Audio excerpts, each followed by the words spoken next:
많은 사람들이 예수님께서 가버나움으로 가셨을 때에 많은 사람들이 예수님을 찾아 가버나움으로 갔지요. 이 가버나움에서 많은 사람들이 예수님을 찾아왔을 때 예수님께서 너희들이 나를 찾는 것은 표적을 본 까닭이 아니라 먹고 배부른 까닭이다 라고 예수님께서 많은 사람들에게 말씀합니다. 그러면서 예수님께서 뭐라고 말씀하시냐면 너희들이 썩을 양식을 위하여서 일하지 말고 영생하도록 있는 양식을 위해서 하라 라고 말씀하시죠. 그러면서 하나님의 일이 무엇이냐? 그것은 예수 그리스도를 믿는 것이 하나님의 일이다.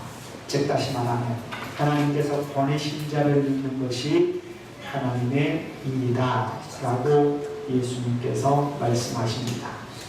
그러면서 예수님께서는 자신이 하늘에서 내려오는 생명의 떡이다, 하나님의 떡이다 이렇게 말씀하시죠. 그러면서 나는 생명의 떡이니 내게 오는 자는 결코 줄이지 아니할 것이다. 그리고 영원히 목마르지도 아니할 것이다. 이렇게 예수님께서 말씀하셨습니다.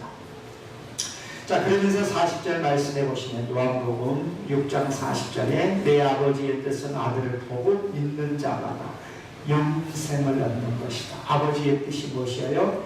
예수 그리스도를 통하여 예수 그리스도를 믿는 일들을 통하여 다 이 영생을 얻는 것, 그리고 이 영생을 얻는 것인데 이것은 마지막 날에 다시 내가 살릴 것이다 라는 사실들을 40절에서 말씀하고 있음을 보게 됩니다.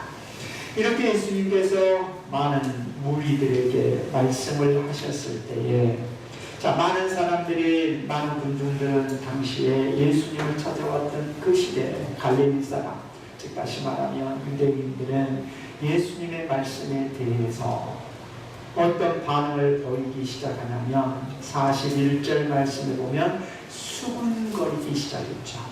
여기서 수군거리기를 시작했다, 이 말은 무슨 의미를 이야기하고 있냐면 예수님께서 내가 생명의 떡이다 라고 말씀한 것에 대해서 동의할 수 없다라는, 받아들일 수 없다라는 거예요. 그래서 마치 여러분 비둘기가 울 때 어떻게 울죠?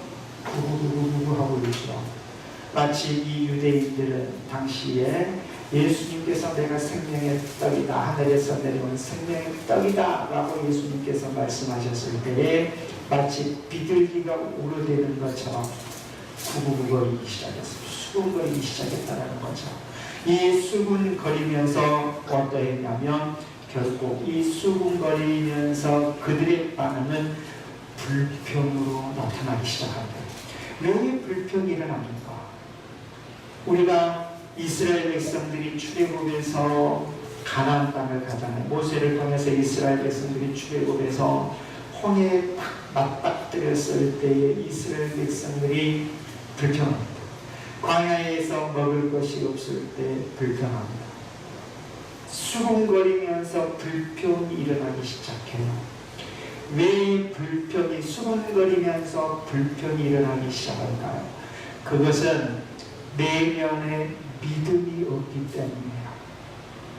믿음이 없으면 우리의 마음속에서부터 일어나는 것이 뭐냐면 첫째, 불평이 일어나기 시작해요.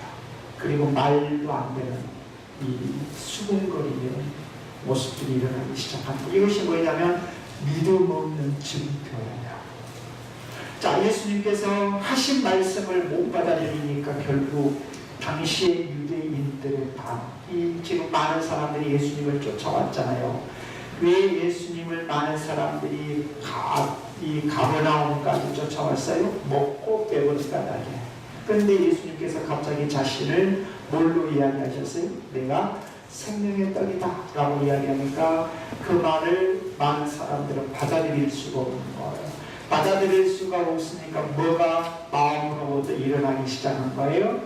불평이 일어나기 시작합니다. 그러니까 가만히 우리가 보세요. 우리가 신앙생활을 하면서 하나님의 메시지를 들어요. 복음을 들어요. 설교를 통해서 하나님의 말씀을 듣다가 그 말씀을 내가 받아들이지 못했을 때 내 마음으로부터 일어나는 반응들이 어떤 반응들이 일어나는지를 내 자신을 놓고 가만히 생각해 보세요. 첫째, 말도 안 되는 이야기거리가 만들어지기 시작해요. 말도 안 되는 이야기거리를 만들어낸 다음에 마음에 뭐가 일어나기 시작하냐면 불평이 일어나기 시작해요. 왜 그럴 것 같아요? 믿음이 없으니까, 예수님의 말씀을 받아들일 수 없으니까 수근수근 그 다음에 뭐예요? 불평한 다음에 결국은 어떤 반응이 또 나타나겠어요? 예수님을 배척하는 거. 나는 그럴 수 없다. 나는 믿을 수 없다. 나는 받아들일 수 없다. 나는 아니야. 이런 형식으로. 이러한 반응들이 누구에게 나타나고 있냐면 오늘 본문에 많은 무리들에게도 나타나고, 이 많은 무리들에게만이 아니라 이 모습이 오늘 누구에게도 나타날 수 있어요? 우리에게도 똑같이 나타날 수 있어요. 그래서 우리가 이 말씀을 통해서 볼진데, 예수님의 말씀을 받아들이지 못한 내면에는 불신이 있고, 불신의 또 내면에는 뭐가 독살이고 있냐면 뭐예요? 불평이 있고, 불평의 내면에는 또 뭐가 있냐면 결국 예수님을 배척하게 된다라는 사실, 밀어낸다라는 사실, 우리는 이 말씀을 통해서 봐요. 사랑하는 우리 믿음의 성도 여러분, 그러면 왜 이 당시에 많은 사람들이 예수님에 대해서 수군거릴 뿐 아니라 불평이 생기고, 불평이 있을 뿐 아니라 예수님을 어떻게 했어요? 배척하게 됐을까? 그것은요, 한마디로 말해서 이 많은 군중들이 예수님을 찾아와서 만났는데 자기들이 원하는 것들을 채워주지 않는 거예요. 아까 말했던 것처럼 예수님께서 이 군중들을 향해서 뭐라고 말씀하셨어요? 너희들이 나를 찾는 것은 표적을 본 까닭이 아니고 먹고 배부른 까닭이다, 이렇게 말씀해요. 그러면 결국은 이 많은 군중들이 예수님을 찾아왔다는 것은 뭘 하기 위해서 온 거예요? 배부르기 위해서 온 거예요. 근데 예수님께서 그들에게 배를 채워주지 않고 뭐라 그래요? 내가 생명의 떡이다. 그러면 지금 많은 군중들의 생각과 예수님께서 하신 말이 서로 어떤 상황이 돼요? 대치가 되는 거죠. 많은 사람들의 입장에서는 우리 생각을 안 채워주네, 우리의 기대치를 안 채워주네, 우리의 욕구를 안 채워주네, 나의 욕구를 채워주지 않고 나의 기대치를 채워주지 않으니까 결국 뭘로 나타나요? 믿음 없는 모습으로 나타나요. 불평이 일어나요. 여러분, 우리도 마찬가지예요. 여러분, 우리가 신앙생활을 하면서 잘 우리가 이 말씀을 통해서 깨달아야 될 것은, 신앙은 내 기대치를 채우기 위해서 신앙생활하는 거 아니에요. 내 욕구를 채우기 위해서 신앙생활하는 거 아닙니다. 저와 여러분들이 예수 그리스도를 믿는 것은요, 저와 여러분들이 예수 그리스도를 찾아 예수 그리스도를 믿는 것은요, 구원에 관한 거예요. 내 욕구, 기대치를 채우기 위해서 예수 믿는 것이 아니에요. 근데 대부분 많은 사람들은 신앙생활을 하면서 오늘 본문에 나타난 이 많은 군중들처럼 자기의 욕구의 틀을 만들어 놓고 그 욕구의 틀 안에서 예수님께서 모든 것들을 채워주기를 바라고 있는 거예요. 그래서 자기의 그 욕구의 틀에 맞도록 예수님께서 채워주지 않으면 어떤 상황이 돼요? 오늘 본문의 말씀처럼 서로 쑥닥거리기 시작해요. 쑥닥거리기 시작해야 할 뿐 아니라 불평을 늘어놓기 시작해요. 불평이 늘어나다 보면 그 불평이 결국 어떤 상황이 돼요? 오늘 본문에 보면 결국 예수님을 배척하는 걸로 나타나지만 오늘날로 이야기하면 교회를 배척하는 일로 나타나요. 내가 이런 교회 뭐하러 다녀? 다른 데 가봐야지. 다른 데 간들 무슨 똑같은 뭐 특별한 일이 있을 것처럼 말입니다. 자신이 변화되지 않고 다른 데 간들 뭐 특별한 일이 있겠습니까? 그러지 않겠습니까? 내 자신이 변화되어야 되는데 내 자신의 변화를 놓고 다른 데 간들, 다른 데서 나를 어떻게 해줄 거죠? 근데 실질적으로 그렇지는 않잖아요. 오늘 군중들은 그러한 모습을 봐요. 그래서 우리가 알아야 될 것은 하나님께서 예수 그리스도를 이 땅에 보내신 목적이 뭐예요? 우리가 이미 봤던 것처럼 하나님의 뜻은 예수 그리스도 영생을 얻도록 하게 하는 거예요. 이것이 하나님의 뜻이에요. 이 하나님의 뜻을 이루기 위해서 누구를 보내신 거죠? 예수 그리스도를 보낸 거예요. 근데 많은 사람들은 어떻게 봐요? 자기의 욕구의 틀을 만들어놔요. 자기의 기대치의 틀을 만들어 놓고 그거에 맞지 않으면 언제든지 예수님에 대해서 배반하고 배척하고, 오히려 뭐처럼 마치 비둘기가 구구구구구 하면서 울어대는 것처럼 이리 가서 울어대고 저리 가서 울어대고 이 사람에게 불평하고 저 사람에게 불평해서 혼란스럽게 만들어버리는, 원망과 불평을 만들어내는 이러한 일들을 하게 된다 이 말입니다. 여러분, 우리는 분명히 아셔야 합니다. 무엇이 나로 하여금 예수 그리스도로부터 멀어지게 하는가? 믿음 없습니다. 불평입니다. 원망입니다. 그래서 내가 믿음으로 반응하지 않고 자꾸 내 기대치의 틀을 만들어 놓고 그 안에 무엇인가만을 채워서 그것이 채워지지 않을 때 원망과 불평을 자꾸 쏟아내면 결국 내 자신은 무엇과 멀어질 수밖에 없냐면 하나님께서 예수 그리스도를 통해서 우리에게 이루시고자 하신 그 구원의 생명으로부터 멀어질 수밖에 없다는 사실을 우리는 분명히 이 말씀을 통해서 깨달으셔야 합니다. 여러분, 우리가 예수 그리스도 안에서 우리가 구원을 얻을 수 있는 유일한 길은 예수 그리스도를 믿는 것입니다. 우리가 예수 그리스도를 믿지 않으면 어느 누구도 구원을 받을 수가 없습니다. 자, 그러면 우리가 올바른 신앙을 가진다는 것이 뭘까요? 우리가 신앙생활을 하면서 내가 정말 올바른 신앙을 가져야 되겠다. 그럼 올바른 신앙을 가져야 된다는 것은 무엇이냐면 오늘 본문을 통해서 이 많은 군중들의 모습을 보면서 우리가 알아야 될 것은 올바른 신앙은 말입니다. 예수님을 내 기대치에 끌어와서 맞추려고 하는 것이 아니고 진정한 올바른 신앙을 나를 하나님 앞에 맞추는 것입니다. 이것이 진정한 신앙의 올바른 모습이죠. 그런데 오늘날 보면 대부분 많은 사람들은 하나님의 뜻에 나를 맞추려고 하는 것이 아니라 내 뜻에 하나님을 맞추려고 합니다. 그러다 보니까 어떻게 해요? 내 마음에 안 맞으면 다 안 맞은 거예요. 내 마음에 맞으면 다 맞은 거예요. 그 안에는 뭐가 없어요? 하나님의 뜻과는 무관해요.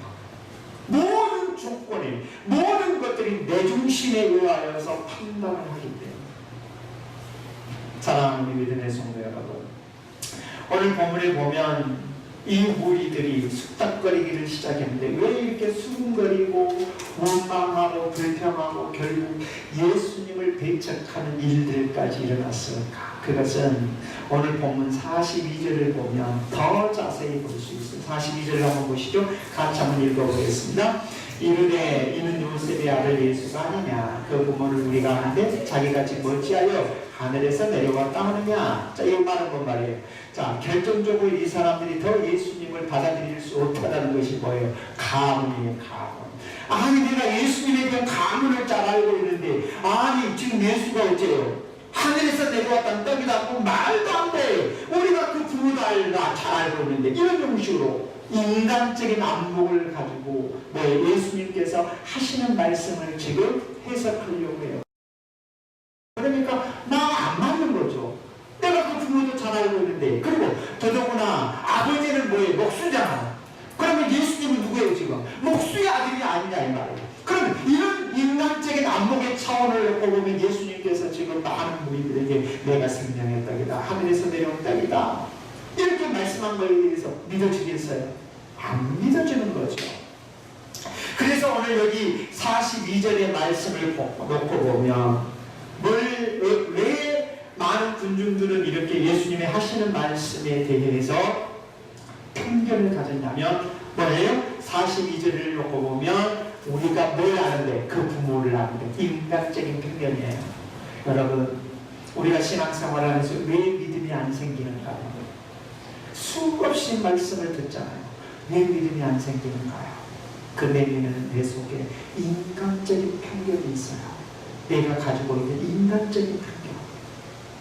그 인간적인 편견을 가지고 자꾸 대려고 해요. 들이대려고 해요.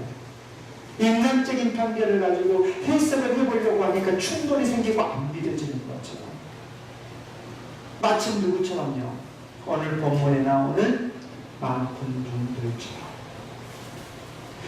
자, 우리가 이 말씀을 놓고 보면 이 인간적인 편견을 가지고 이 당시의 유대인들이 예수님에 대해서 판단을 하니까 예수님의 말씀을 받아들일 수 있어요, 없어요? 없어요. 내가 하늘에서 내려온 떡이다. 이 말씀을 도대체 받아들일 수 없는 거죠. 사랑하는 믿음의 성도 여러분, 오늘 우리가 수십 년을 교회를 다녀요. 믿음이 안 생겨요. 믿어지지도 않아요. 그것은 뭐냐면 내가 하나님의 말씀을 대할 때에 하나님의 말씀을 하나님의 말씀으로 받지 않고 내 속에는 뭐가 잠재해 있냐면 인간적인 사고가 잠재해 있어요. 인간적인 사고를 가지고 결국 하나님의 말씀을 해석하는 거예요. 그러다 보니까 결국 어떤 상황이 되냐면 받아들이지 못해요.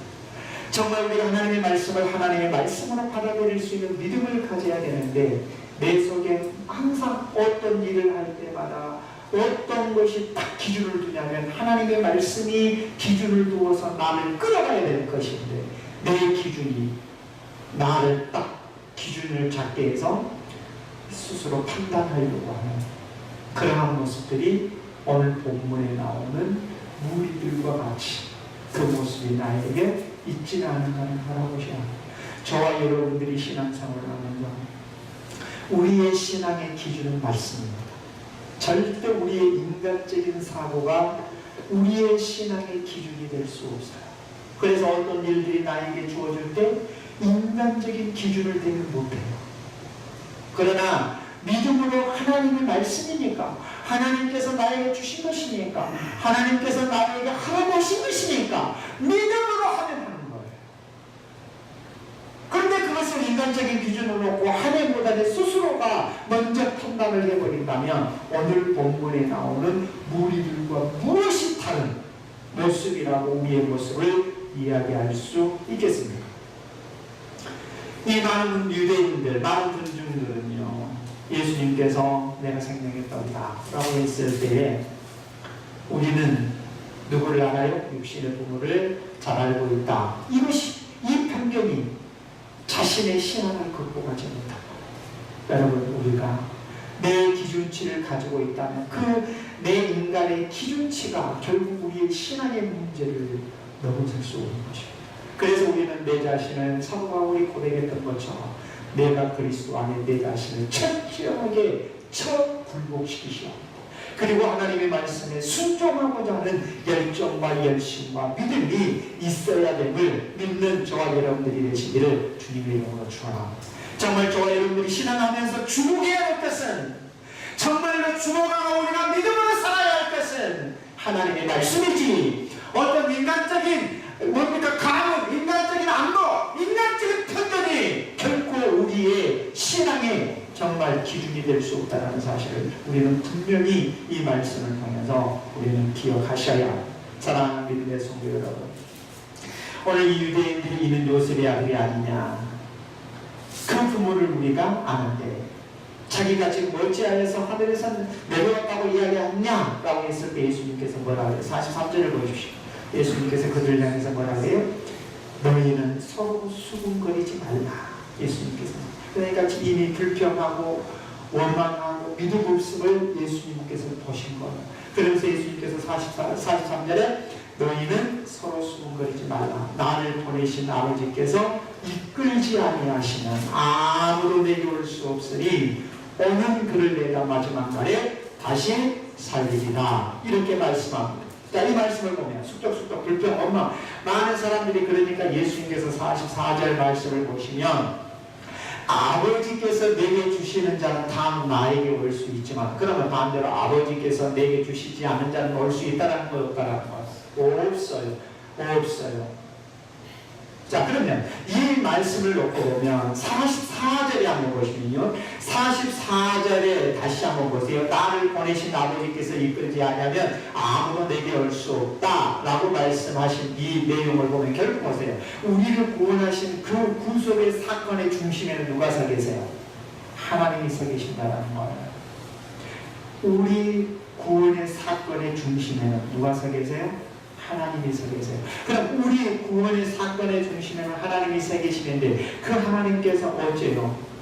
믿도록 해야지 믿는 거예요. 선택된 자만이 누구에게 나올 수 있어요? 올 수 있어요? 하나님께 올 수 있다는 거. 특히 우리가 선택설인데요.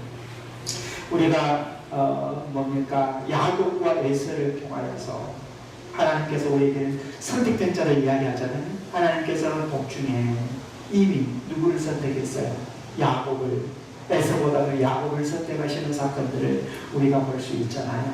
오늘 본문에서도 보면 예수님께서 무엇을 이야기하고 있냐면 결국 하나님께서 창세 전부터 하나님 선택된 자는 누구에게로부터 나올 수밖에 없고 누구에게 나올 수밖에 없다는 사실을 이야기하고 있냐면 예수 그리스도를 믿는 믿음의 자로도 나올 수 있다. 이미 선택설을 이야기해요.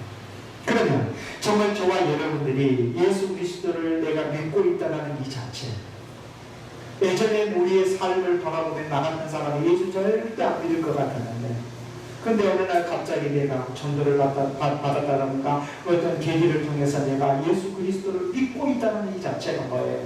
하나님께서는 만세 전부터 나를 선택해 놓으셨고 때가 되면 하나님께서 저와 여러분을 부르셔서 하나님의 거룩한 자녀가 되게 하셨다는 사실을 믿는 저와 여러분들이 되시기를 주님의 이름으로 축원합니다.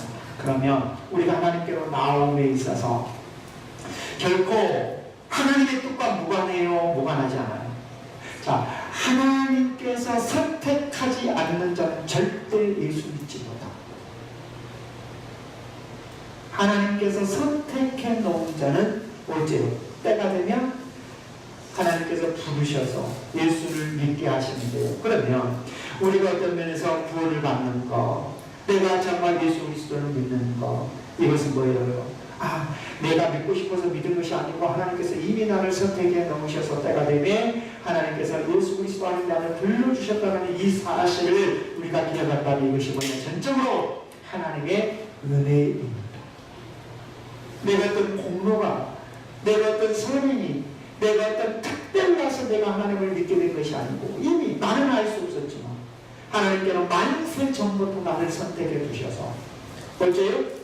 때가 되니 하나님께서 나를 부르셔서 하나님의 자녀 삼으셨다는 이 사실만을 우리가 명확하게 안다면 모든 것들이 우리가 하나님의 은혜라고 고백할 수 있고 그래서 우리가 어떤 삶을 살 수 있느냐? 하나님을 향해서 감사합니다.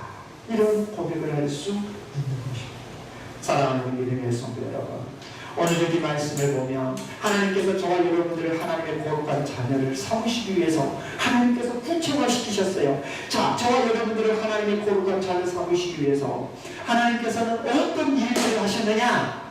만세 전부터 하나님께서는 우리를 선택하셨어요. 때가 되면 우리를 하나님의 거룩한 자녀로 이끄시기 위해서 하나님께서 무엇을 계획하셨느냐?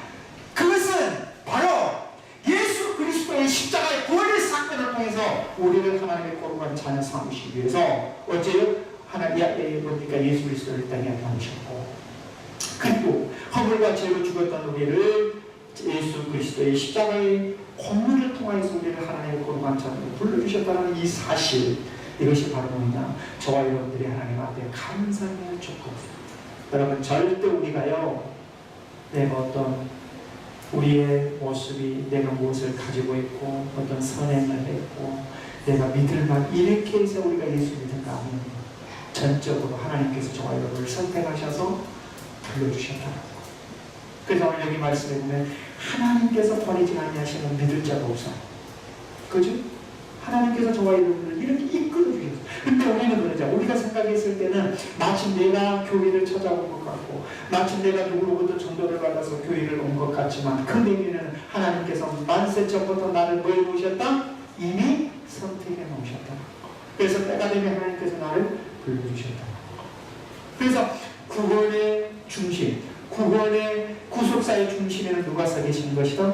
하나님이 서 계시는 것이다 라는 사실을 이 말씀을 통해서 봅니다. 이 45절 말씀을 한번 보십시오. 선지자의 글에 그들이 다 하나님의 가르침을 따르리라. 44절 나를 보내신 아버지께서 이끌지 아니하시면 아무도 내게 올 수 없나니. 결국 그러니까 누가 이끌어 주신다는 거죠? 하나님이시지요. 오는 그를 내가 마지막 날에 다시 살리라. 그러면서 45절 선지자의 글에 그들이 다 하나님의 가르침을 받으리라 기록되었은즉 아버지께 듣고 배운 사람마다 다 내게로 온다. 자, 그러면 여기 말씀에 보면 아버지께 듣고 배운 사람마다 내게로 온다. 이 말씀은 이사야 54장 13절의 말씀을 인용한 거예요. 이사야 54장 13절 말씀을 보면 내 모든 자녀는 여호와의 교훈을 받을 것이니라. 누구의 자녀는? 하나님의 자녀는 어째 누구의 교훈을 받을 것이다? 하나님의 교훈을 받을 것이다.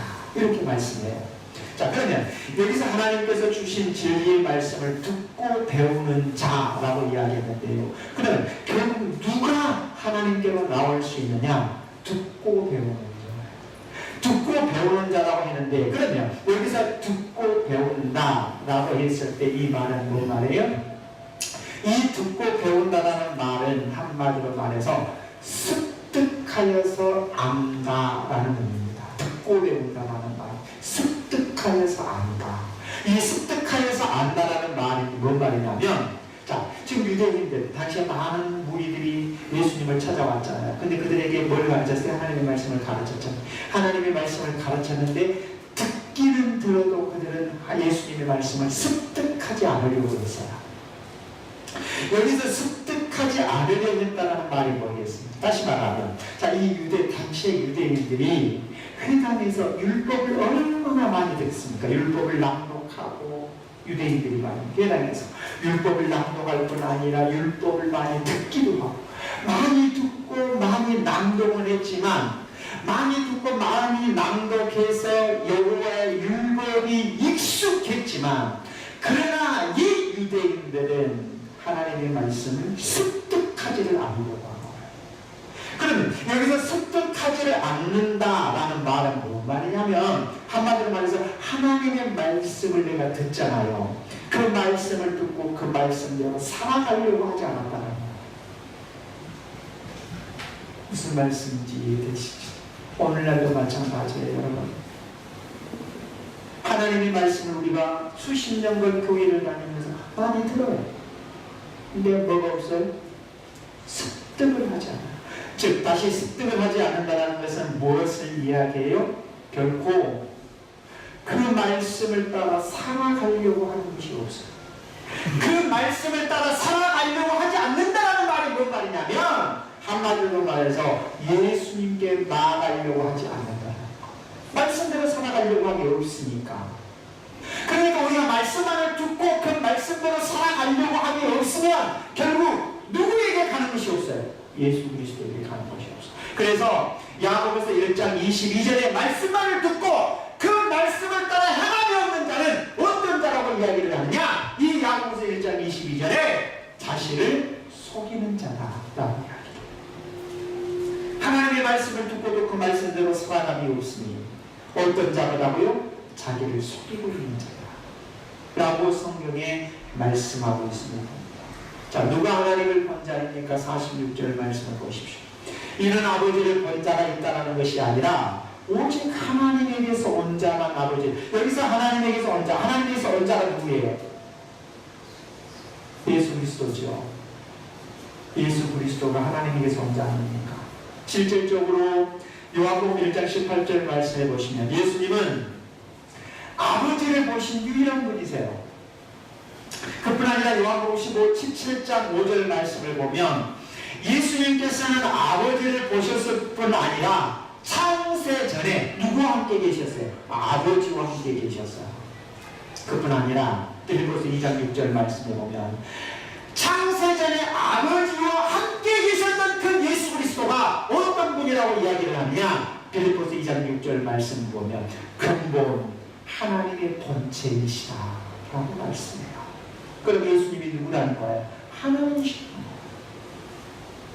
자, 하나님이시라는 것인데 그러면 결국 이 하나님이신 예수 그리스도께서 뭐 하셨다? 성육신 하신 거예요. 성육신 하셨다는 것이 무엇이에요?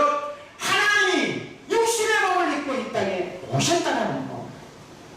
하나님께서 육신의 몸을 입고 이 땅에 오셨는데 것이냐?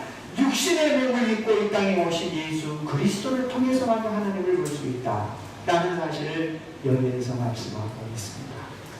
그래서 결국 예수님은 누구를 보여주신 유일한 분이에요. 하나님 아버지를 보여주신 유일하신 분이세요. 때문에 예수님을 거부한다는 것은 누구를 거부하는가? 하나님을 거부하는 것입니다. 예수님을 거부한다는 것이, 예수님을 믿지 않는다는 것이 결국 하나님을 믿지 않는다는 것과 똑같은 이야기를 할 바입니다. 하나님을 본다. 하나님을 여기서 본다는 의미는 쉽게 말하면 우리 눈으로 봤다는 의미한 의미도 있겠지만, 여기서 말하는 하나님을 본다라는 이 의미는 경험한다라는 의미입니다. 경험한다라는 의미를 쓰여졌어요.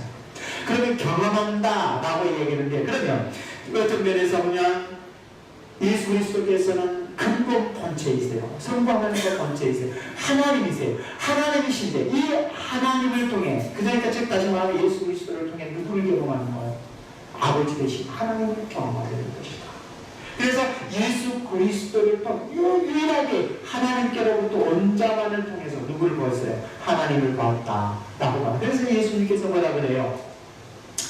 결국 그래서 예수님께서는 당신이 하나님으로서 누구를 초대하고 있는 거예요? 오늘 본문에 보면 많은 사람들을 초대하고 있는 거예요.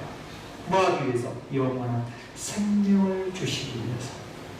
이러한 사건들을 말씀하고 있습니다. 그래서 결국 예수 그리스도를 믿지 않는 그러한 자는 영생을 소유할 수가 없습니다. 영원한 영생을 소유할 수 있는 것은 근본 번째이신 예수 그리스도를 믿는 것이 바로 영원한 생명을 소유하는 길임을 오늘 여기 성경에서 말씀하고 있습니다. 사랑하는 우리 믿음의 성도 여러분, 하나님을 볼 수 있고 영생을 얻는 유일한 길은 누구밖에 없어요? 예수 그리스도를 믿는 것밖에 없습니다. 이 예수 그리스도를 믿어야지만이 우리에게 영원한 생명과 소망이 있을 뿐입니다. 그래서 우리는 눈으로 보기를 원하는 자가 될 것이 아니라 하나님을 향해서 내가 눈으로 봐야 되겠습니다. 눈으로 보게 해주십시오. 이러한 자가 아니라 저와 여러분들은 영원한 생명을 얻을 수 있는 것, 내가 보기를 원합니다가 아니라 예수 그리스도를 믿는 자들이 되시라. 믿으시다. 이것을 우리에게 명확하게 이 본문을 통해서 가져옵니다. 자, 그러면 다시 본문 48절 말씀을 보십시오. 이제 예수님께서 뭐라고 말씀합니까? 47절에 진실로 진실로 너희에게 이르노니 믿는 자는 뭘 가졌어요? 영생을 가졌다. 그러면서 48절에 뭐라고 말씀하세요? 내가 곧 너희다 다시 한번 생명의 떡이다 라고 말씀하세요. 이 생명의 떡이다 라고 말씀하면서 이제 뭘 그려서 이야기해요? 광야에서 만나를 먹었죠. 모세를 통해서.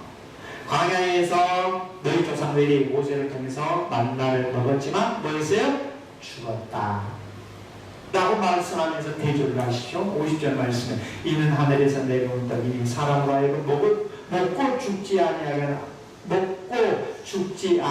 하는 것이니라 라고 말씀을 하면서, 나는 하늘에서 내려온 살아있는 떡이니 사람이 이 떡을 먹으면 영생하리라. 내가 줄 떡은 곧 세상의 생명을 위한 뭐다? 자, 이 말씀을 보면 예수님께서 지금 뭐와 비교를 하고 있어요? 일찍이 광야에서 믿음의 이스라엘 백성들이 모세를 통하여서 만나를 먹었던 사건과 예수님의 자신을 비교하면서 예수님 자신이 결국 뭐예요? 자체가 생명이다 라는 사실을 말씀하시는데요. 특별히 예수님께서는요, 누구든지 나를 믿는 자는 죄의 사망에 이르지 않고 영생을 얻을 것인데, 이 영생을 얻는 일, 살아날 것에 대해서 무엇을 비유로 들어서 함께 이야기하고 있냐면, 당시에 지금 많은 관중들이 표적에 관심이 있는 것이 아니고 뭐에 관심이 있었어요? 떡에 관심이 있어요. 떡을 먹어야 사는 거 아니에요. 너희들이 떡을 먹어야 사는 것처럼 너희들이 영원한 생명을 얻은 것은 바로 누구다? 예수님 자신과의 관계를 들어서 이야기를 하면서 내가 바로 너희들이 떡을 찾아야 하는 것처럼 생명의 떡인 나를 찾아야지만 너희들이 영원한 생명을 받는다라고 말씀. 그래서 예수님께서 자신이 생명의 떡이다라고 말씀하면서 여기서 뭘 이야기하냐면 내가 줄 떡은 세상의 생명을 위한 뭐냐? 예수님의 자신의 삶과 결부를 시키셨습니다. 예수님께서 자신의 삶과 결부를 시키셨는데 예수님께서 여기서 자신의 삶과 결부를 시키신 것인 거예요. 예수 그리스도의 십자가의 구원의 사건이에요.